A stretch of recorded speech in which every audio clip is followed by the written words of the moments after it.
चिन्दै गाह्रो भयो र सबैजना यहाँ यसरी आफ्नो मौलिक वेशभूषा सहित ओहो संरक्षण समितिका अध्यक्ष जीवन सिंह बुढाथोकी सौका ड्रेसमा वडाध्यक्ष धीरेन सिंह बुढाथोकी पनि हुनुहुन्छ।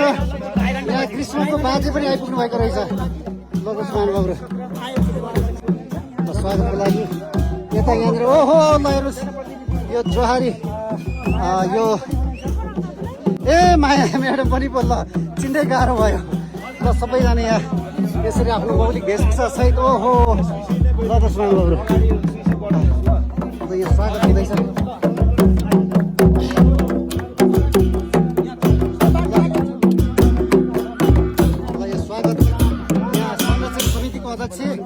जीवन सिंह बुढाथोकी वडाध्यक्ष धीरेन सिंह बुढाथोकी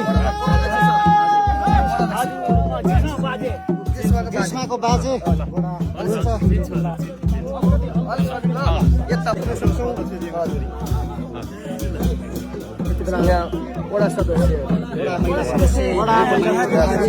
आज मौलिक वेशभूषामा ल जोहारी यो वेशभूषा पहिरन हो यो अत्यन्तै सुन्दर दृश्य महानुभावहरू स्थानीयहरूले आफ्नो मौलिक वेशभूषामा कति राम्रो देखिएको छ।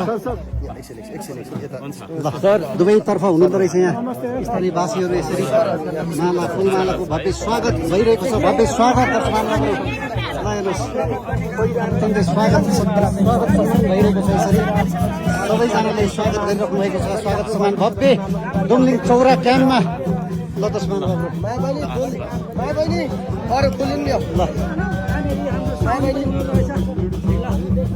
ल भयङ्कर सरी ल तस्मान यस्तो भिड उत्साह छ यहाँनिर स्थानीय वासीहरूको ओहो ल स्थानीय वासीहरूको यस्तो उत्साह न्यानो माया स्वागत भइरहेको छ। सम्मान भइरहेको छ। यसरी चौरा यो श्रमदान क्याम्पमा स्थानीयहरू सबै मौलिक आफ्नो वेशभूषा जनाइराख्नु भएको छ।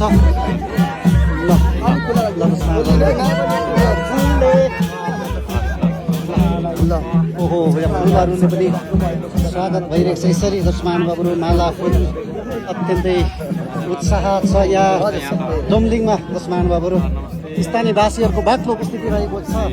यसरी आज स्वागत भइरहेको छ र भोलि उद्घाटन समारोह झन् कति भव्य होला हामी अनुमान गर्न सक्छौँ। यहाँ बोजू पनि आउनुभएछ ल हाम्रो आमा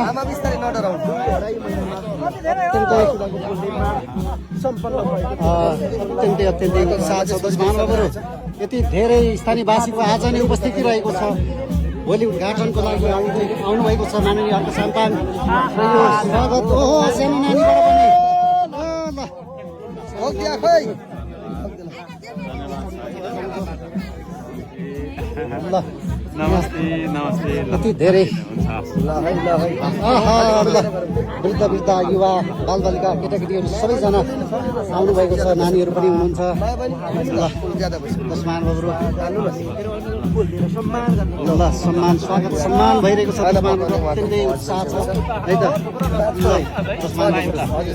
ल अब चाहिँ ए अझै रहेछ यता ओहो ल तस्मानहरू यसरी